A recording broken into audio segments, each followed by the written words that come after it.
Well, hello, everybody. Welcome to AD Nightly, the weekly daily show where I, Ben, break down massive issues with my curt opinions. And we're talking about all types of stuff at all times. So just going kind of, staying up with current things in pop culture, some of the news stories you may not have heard of. Like if you follow News for You, one of my features, my news features that I've done, kind of just a whole collection of stuff that stories you may have missed or maybe you didn't think of in ways that I put them forth. And yeah, this is the podcast that I do, AD Nightly. Like and subscribe, please. From theregister.com, the U.S. Copyright Office found AI companies sometimes breach copyright. Next day, its boss was fired. Some see in action to benefit Elon. The White House sees an agency obsessed with DEI. So, I mean, it's probably, like many things, in the middle somewhere with those two things. Okay. The head of the U.S. Copyright Office has reportedly been fired the day after the agency concluded that builders of AI models' use of copyrighted material went beyond existing doctrines of fair use.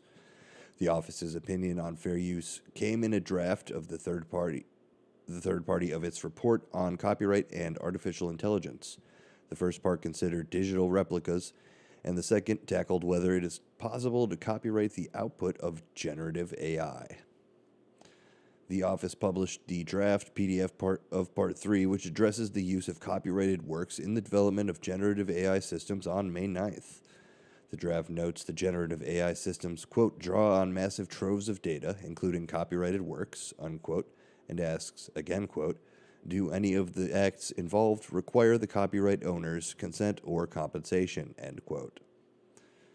The question is the subject of several lawsuits because developers of AI models have admitted to training their products on content scraped from the internet and other sources without compensating content creators or copyright owners. AI companies have argued fair use provisions of copyright law mean they did no wrong.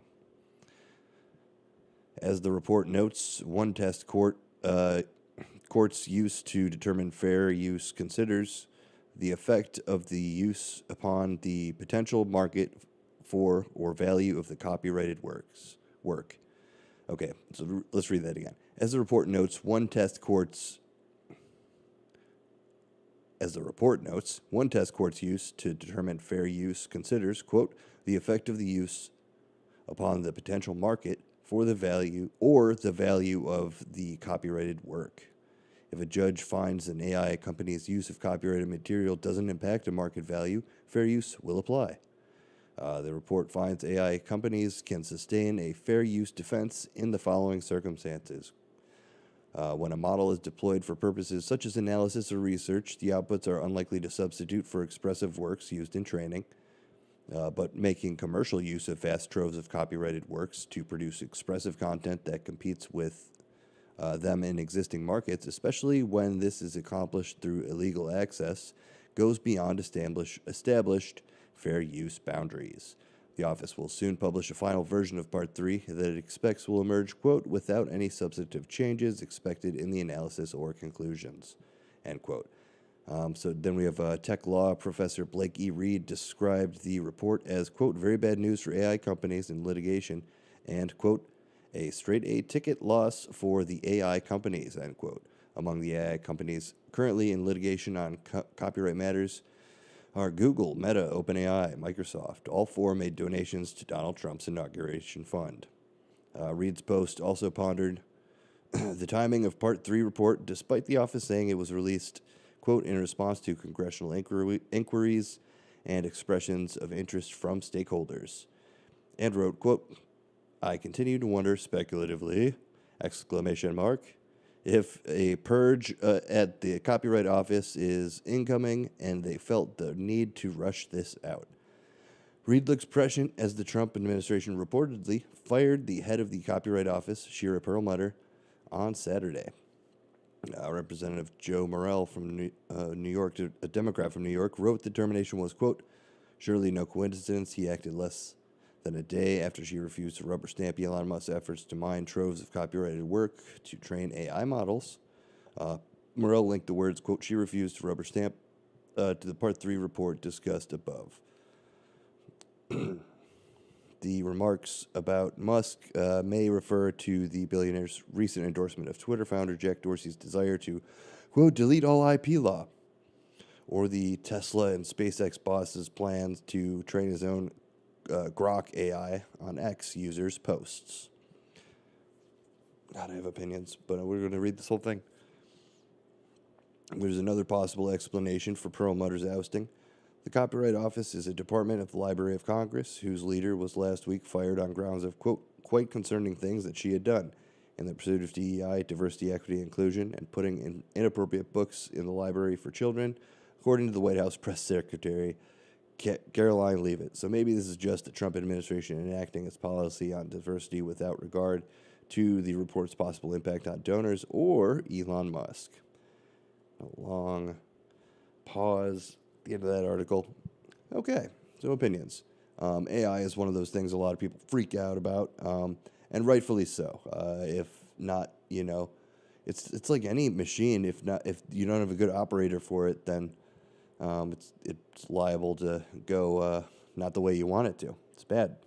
The main thing for AI, especially with copyright law and material, man, it really is like such a different time with the internet and how they, choose who advertises what. And at the end of the day, the copywritten material that people have, it's very slightly protected, except for when you're talking about these companies like Facebook and anywhere you live stream. Like if you notice, my opening theme music is nothing because I don't want these streams to be hit with the copyright stuff. You could use copyright-free material, but otherwise you will get a content hit on these sites, which I think is correct. I don't think anybody should benefit off anybody else's work beyond, there are instances. Just say that. But with AI, it's crazy because what they're basically saying is, like, you can't be like, okay, make the 10 greatest paintings of all time into one painting and then sell that. That's what they're saying. In Benman's terms, pretty much is what they're saying. For me and my job, I use AI. We love using AI over at the radio station because it makes, a day's worth of prep time into 30 minutes or an hour. And that's just busy work. Like, I just have these questions that I need to search for. So why not have them happen really quickly? And that's not hurting anybody. It's giving you an outline, and then you use your brain to bring it the rest of the way. And I would say that, it's ridiculous that anybody thinks IP law should go away. I understand everything's pretty much out there, but I mean, to me, it's, I think, like the honor system. It's it's not universal, but I think if that could become a law, that'd be cool. To don't steal people's IP. How about that? Do your best. Do your best out there, people, to not steal mine and others people's IPs. Says. Here's a happy story, a Happy Lake story. APnews.com has this. Great Lake's $7 billion fishing industry may get a reprieve from the great carp invasion after all. A stalemate between President Trump and Illinois Pritzker, governor, that threatened a $1.2 billion plan to keep invasive carp from reaching the Great Lakes appears to have been settled after the Trump admin offered assurances it will cover its share of the costs. After a delay that had stretched on since February, Illinois officials are set to resume closing on property they need to continue work on a project that will generate vast bubble curtains to deter carp, stun them with electrical fields, and place sound frequencies to disorient them. Here's what to know. The project has been on the drawing board for years.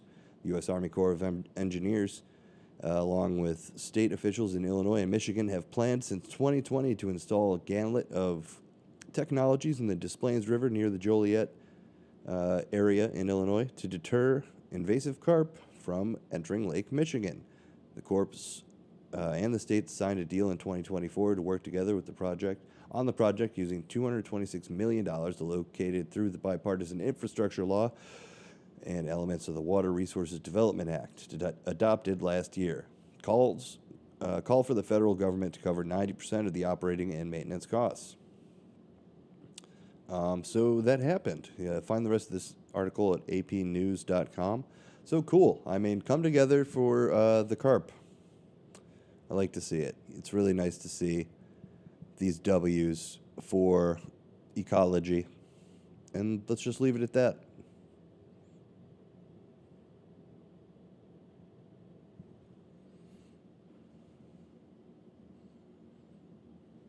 Here's another one from apnews.com. More than 1,000 Starbucks baristas go on strike to protest new dress code. This one it's something. I got an opinion on this, I'll tell you what. More than 1,000 Starbucks baristas, 75 U.S. stores, have gone on strike since Sunday to protest a new company dress code, a union representing the coffee giant's workers said Wednesday. Starbucks puts new limits on that are starting Monday on what its baristas can wear under their green aprons. The dress code requires employees to company-operated and licensed stores in the U.S. and Canada to wear solid black shirt and khaki black or blue denim bottoms. Under the previous dress code, baristas could wear a broader range of dark colors and patterned shirts. Starbucks said the new rules would make its green apron stand out and create a sense of familiarity for customers as it tries to establish warmer, more welcoming feeling in its stores. But Starbucks Workers United, the union said represents workers at 570 of Starbucks' 10,000 company-owned U.S. stores, said the dress code should be subject to collective bargaining, saying, quote, Starbucks has lost its way. Instead of listening to baristas who make Starbucks experience what it is, they are focused on all the wrong things, like implementing a restrictive new dress code, said Paige Summers, a Starbucks shift supervisor from Hanover, Maryland. Quote, customers don't care what color our clothes are when they're waiting 30 minutes for a latte, is when they care. Oh, yeah, I added that is when they care. Summers and others also criticized the company for selling styles of Starbucks branded clothes that employees no longer are allowed to wear to work. On an internal website, Starbucks said it would give 2 free black T-shirts to each employee when it announced the new dress code. So cool. Yeah, this is just dumb, and I hate dress codes, like, for many reasons. In some ways, I like having my uniform at work because it's like I don't have to worry about what to wear to work, if that makes sense. Like, I guess, like, being in radio is pretty easy. You just, like, wear anything, pretty much. No sleep pants. Try not to wear, like, that, gym shorts and stuff. But other than that, like, I could go as nice or as cash as I want. So, that's nice. But with things like this, like, if you're a barista, you should be able to have a cardigan or a turtleneck or some Charlie Brown stripes, something. Why you gotta be just a black shirt? That's weird. I think, at least. And, the whole line that, it helps the green apron stand out. What? Just stop. Just stop with your corporate jarg. Scaring everybody. Lady, you're scaring us. Starbuck. Go find Moby Dick or something. It's a reference.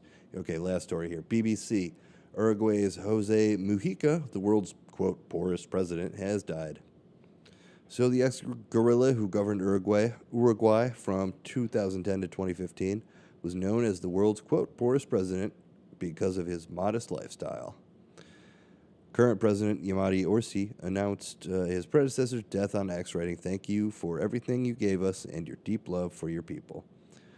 The politician's cause of death is not known, but he had been suffering from esophageal cancer.